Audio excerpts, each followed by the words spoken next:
Olá, boa tarde. Com a Europa a assinalar 60 anos do Tratado de Roma e o Papa a encontrar-se com os chefes de Estado da União Europeia, queremos hoje olhar a União da Europa, ou a falta dela, e o significado que ela representa para a paz e a estabilidade do Ocidente. Está connosco Francisco Sarsfield Cabral, jornalista, com quem iremos conversar após os temas da atualidade religiosa. Um convite à esperança e à atenção à guerra no Iraque marcaram a audiência geral desta semana no Vaticano. A esperança na vida eterna e na ressurreição devem ser uma certeza na vida dos crentes. Basta abrir o coração a Deus. As palavras são do Papa Francisco, para quem a esperança cristã se funde no Deus da ressurreição e da vida, mesmo contra todas as esperanças humanas. Siamo convinti che Dio ci vuole bene e che tutto quello che ci ha promesso è disposto a portarlo a compimento. Ma Padre, quanto dobbiamo pagare per questo? C'è un prezzo: aprire il cuore. Aprite i vostri cuori e questa forza di Dio porterà avanti e farà cose miracolose. E vi insegnerà cosa sia la speranza. Questo è l'unico prezzo: aprire il cuore alla fede e Lui farà il resto. O Papa recordou depois as vítimas da guerra no Iraque, em particular na cidade de Mossul, e pediu respeito pelas minorias étnicas e religiosas no país. No Vaticano estiveram representantes de vários grupos religiosos iraquianos, acompanhados pelo presidente do Conselho Pontifício para o diálogo interreligioso. Il mio pensiero va alle popolazioni civili intrappolate nei quartieri occidentali di Mosul e agli sfollati per causa della guerra, ai quali mi sento unito nella sofferenza attraverso la preghiera e la vicinanza spirituale. Nell'esprimere profondo dolore per le vittime del sanguinoso conflitto, rinnovo a tutti l'appello ad impegnarsi con tutte le forze nella protezione dei civili, quale obbligo imperativo ed urgente. Nas saudações aos vários grupos presentes, Francisco dirigiu-se aos peregrinos de língua portuguesa. Con particolare affetto saluto il gruppo di Amigos dos Museus de Portugal e anche i professori e gli alunni del Collegio Cedros, augurando a tutti i pellegrini presenti di lingua portoghese e alle rispettive famiglie una rinnovata vitalità spirituale nella fedele e generosa adesione a Cristo e alla Chiesa. Guardate al futuro con speranza e non stancatevi di lavorare nella vigna del Signore. Vegli sul vostro cammino la Vergine Maria.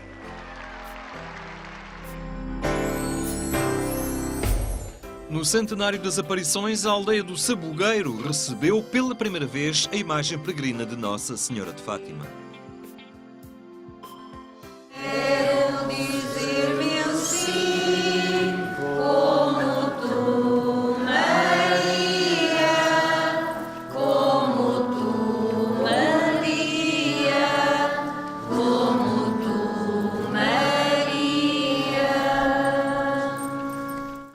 É a aldeia mais alta de Portugal e a neve só o confirma. Naquele dia, o Sabugueiro estava em festa com a presença de uma visita especial.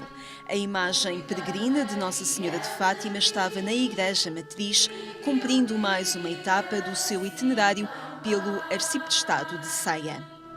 Nossa Senhora do Sim, maravilha, Virgem Mãe. O projeto, quando foi dimensionado, foi para passar um dia, 24 horas em cada paróquia. Foi desenhado e foi preparado no sentido de prolongar, levar mais longe um pouco a mensagem de Fátima. E a mensagem foi essencialmente levar as pessoas à oração, criar neles, desenvolver nas pessoas o hábito da oração, e porque transmitir a ideia de que Nossa Senhora não é um fim, Nossa Senhora é um meio para chegar a Deus. E isso, ao longo destes dias por onde tem passado a imagem peregrina de Nossa Senhora, tem sido espantoso a forma como as pessoas aderem, a forma como as pessoas participam, se envolvem. O sabugueiro engalanou-se para esta ocasião especial e as pessoas responderam em grande número para acolher a imagem que chegou na véspera. As pessoas vibram com este acolhimento, com esta presença da imagem peregrina na sua terra, e preocupam-se em enfeitar as coisas, preocupam-se em formar também comunidade. Acho que é mais importante também essa dimensão, ajudarem-se uns aos outros para também acolherem com toda a dignidade e com toda a alegria Nossa Senhora. E ontem estavam 2 graus negativos e nós chegamos um bocadinho atrasados também, as curvas da serra às vezes dificultam-nos, mas as pessoas não arredaram o pé e as pessoas vieram a rezar com devoção, com amor, com alegria. Para nós foi um grande privilégio, ao fim de 100 anos das primeiras aparições de Fátima, termos na nossa paróquia, na nossa igreja e na nossa capelinha da Senhora de Fátima a imagem peregrina, foi de rejubilar de alegria para toda a gente. Ave Maria, cheia de graça, o Senhor é convosco, bendita sois vós entre as mulheres, bendito é o fruto do vosso ventre, Jesus. Naquele momento, as crianças eram as protagonistas. Rezavam o terço junto da imagem peregrina, num gesto que as aproximava do exemplo dos pastorinhos.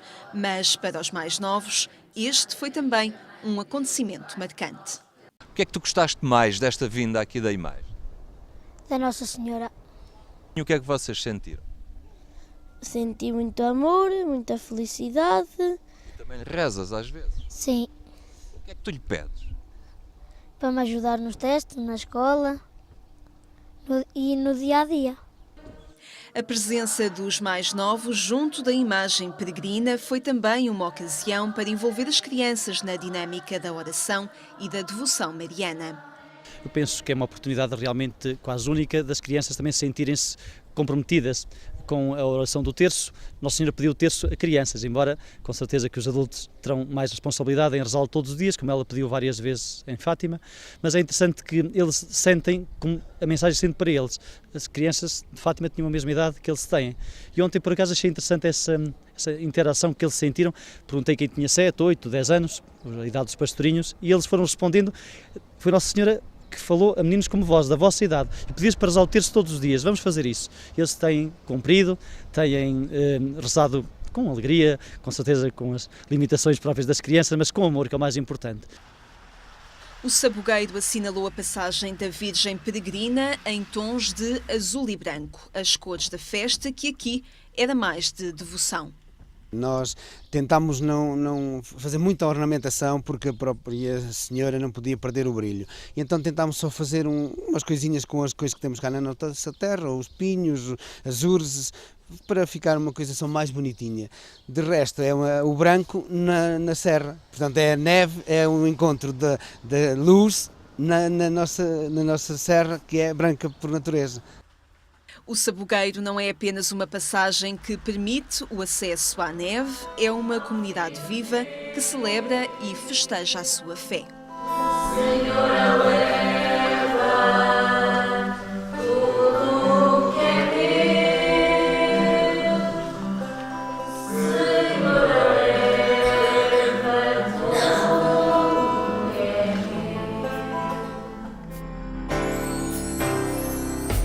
A região Portugal-Angola da Sociedade de São Paulo tem um novo superior que aponta como desafio falar de Jesus numa sociedade onde imperam as opiniões pessoais.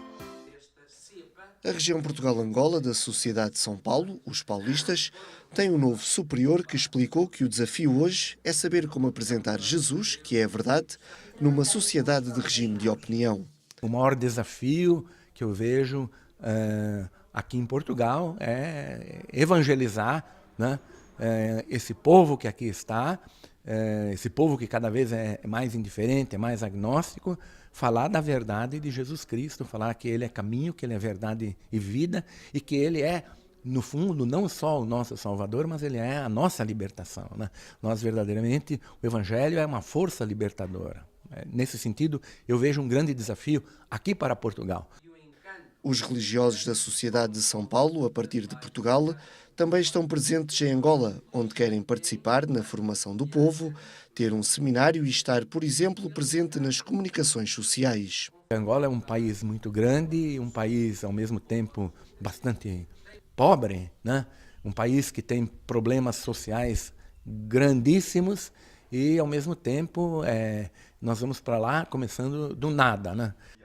A Assembleia Regional, que escolheu os conselheiros do novo superior da região Portugal-Angola, decorreu em Lisboa e contou com a presença do superior-geral da Sociedade de São Paulo. Um dos desafios aqui de Portugal, além de servir a igreja, é essa de chegar àquelas pessoas que estão distantes, né? E depois, como nós falamos, Portugal também assumiu uma missão na África, né? Temos uma comunidade em Benguela e ali também uma livraria. Evidente que ali o desafio talvez é um pouco diferente, num contexto mais difícil, de pobreza, necessidade de levar conhecimentos básicos para as pessoas na área da religião, da saúde, né, da educação. A região Portugal-Angola da Sociedade de São Paulo tem um novo superior, novos conselheiros e o desafio que é mundial de falar de Jesus e da verdade à sociedade atual.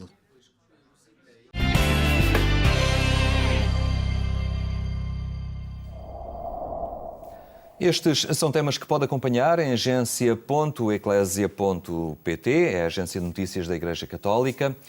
Nunca como hoje a Europa enfrentou uma situação tão nítida de ameaça à sua integridade. Ela acontece quando passam 60 anos sobre a intuição que levou à criação da União de Estados Europeus. Está connosco o jornalista Francisco Sarsfield Cabral. Muito boa tarde. Boa tarde. Obrigado por estar aqui no programa Eclésia. 60 anos de União Europeia, 6 décadas, que neste momento parecem estar ameaçadas. Estão, infelizmente. Mas foram 60 anos de paz, tirando a guerra da Jugoslávia, que não pertencia à União Europeia, mas que nos veio lembrar que as guerras podem voltar se a União se desfaz. Esperemos que não. Mas, de facto, está uma série de crises simultâneas. Eu acho que a crise mais grave foi a Europa não ter dado uma resposta europeia ao problema dos refugiados. Há países que não recebem, há países que se opõem, que não dão, há outros que recebem, como é o caso de Portugal e o caso da Alemanha, mas isso também provocou problemas à chanceler Merkel. Esse é um dos problemas. Depois, na passada quarta-feira, ontem, a Grã-Bretanha pediu para sair, pediu oficialmente o célebre artigo 50 e agora vamos ter o Brexit. Negociações de 2 anos, o que é um abalo muito grande para a União Europeia, não é? Porque sair um país, enfim, nunca tinha acontecido. Tinha saído um território que era dependente da Dinamarca, que foi a Groenlândia, mas isso não teve problema. Agora, este é um abalo sério. Depois, temos que a coesão entre os países degradou-se um pouco, ou bastante.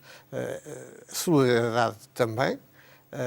Por exemplo, a Alemanha, a Itália e a Grécia estão a ter problemas enormes com o fluxo de refugiados e não são auxiliados pelos outros parceiros. Também há o problema do euro, que ainda não está completamente resolvido e pode causar uma crise nos próximos anos. Enfim, há toda uma série de problemas, em parte, penso eu, porque desapareceu o inimigo, ou pelo menos a ameaça soviética que de certo modo unia os europeus. Depois, essa ameaça desapareceu, o que é positivo. Houve vários países que quiseram entrar na União, países da antiga órbita soviética quiseram entrar e entraram na União Europeia, outros também na NATO. E a ameaça de Putin também é outros problemas, não é? Com a questão da Ucrânia. Enfim, aí também não houve uma gestão muito feliz da parte ocidental, mas... A Europa nasce e tem 60 anos de história, este Tratado de Roma, porque havia naquela altura a real percepção de que a solidariedade era fundamental para erguer a Europa. Estava a sair de uma guerra e parece que estes 60 anos de paz levaram ao esquecimento disso. Não? Exatamente, as pessoas habituaram-se. Como dizem os ingleses, take it for granted, considero que está garantido. Ora, mas de facto o grande impulso para a paz, para a integração europeia foi a paz. Tinha havido 3 conflitos, 2 deles terríveis, as 2 guerras mundiais, que foram basicamente entre a França e a Alemanha. Começaram por aí, não é? Depois os ingleses, os americanos, etc. Foram guerras mundiais. E a primeira concretização da integração europeia foi a Comunidade Europeia do Carvão e do Aço, que antecedeu em 5 anos o Tratado de Roma. Essa comunidade punha em comum as indústrias da guerra. Carvão e aço eram fundamentais para a guerra. Também eram fundamentais para a paz, mas começaram por aí. E isso foi o grande impulso, foi o impulso de paz. E até esteve aí um homem que já foi beatificado, ou está a envelhecer, o Robert Schuman, que era, aliás, tinha feito a Primeira Guerra Mundial como alemão, porque era naqueles territórios ocupados pela Alemanha, e depois ficou francês e foi ministro dos Estrangeiros francês. Mas houve, de facto, aí uma grande participação dos católicos. Simplesmente as coisas evoluíram. Claro. E foi muito pela via económica. Houve uma tentativa de uma Europa da defesa em 54, mas falhou. Não houve aprovação no Parlamento francês, com os votos dos comunistas e dos gaullistas. E agora o Papa faz um apelo a uma Europa da solidariedade. Sim. Porque ele acha e disse, teve a oportunidade de o dizer aos chefes de Estado da União Europeia, que sem essa base a Europa não tem condições de se manter, não é? Pois, o Papa fez um discurso de fundo. Não foi uma circunstância quando recebeu, na véspera da declaração, portanto, na sexta-feira da semana passada, recebeu os representantes dos países, os líderes dos países membros, exceto a Grã-Bretanha, porque vai sair, que também não participou na celebração dos 60 anos, e fez um discurso muito profundo e muito estudado, em que fala dos valores, claro, acentua o problema dos valores democráticos da Europa, e que a Europa é um caso único do mundo. E lembra que o vazio de valores dá aso ao extremismo, não é? Dá aso ao extremismo. É pena, isso agora acrescento eu, ele também não podia dizer isso, não é? Que dentro da própria União Europeia começa a haver algumas distorções pouco democráticas. Na Hungria, na Polónia, etc. Aliás, a Polónia esteve quase para não assinar a declaração dos 60 anos, porque o governo polaco estava aborrecido porque a União Europeia reconduziu o Donald Tusk, que é polaco, antigo primeiro-ministro polaco, como presidente do Conselho Europeu. Mas, internamente, ele é detestado pelo atual poder na Polónia. Enfim, mas felizmente lá assinou e, portanto, evitou mais uma mini-crise. Mas, de facto, há problemas sérios. A Europa também se distanciou muito da vida concreta das pessoas. Sim, eu acho que foi o principal erro da Europa. Foi, sobretudo nos últimos anos, no princípio era fácil, eram 6 países, as coisas eram mais fáceis de seguir. Depois que foi-se alargando, aliás, depois da queda do Muro de Berlim e do colapso do comunismo, alargou-se, chegou aos 28 países, não é? Portanto, mas a Europa, e quando digo Europa, digo os dirigentes europeus, sejam eles dirigentes de instituições europeias, sejam os governos, que no fundo mandam no Conselho Europeu, têm a última palavra,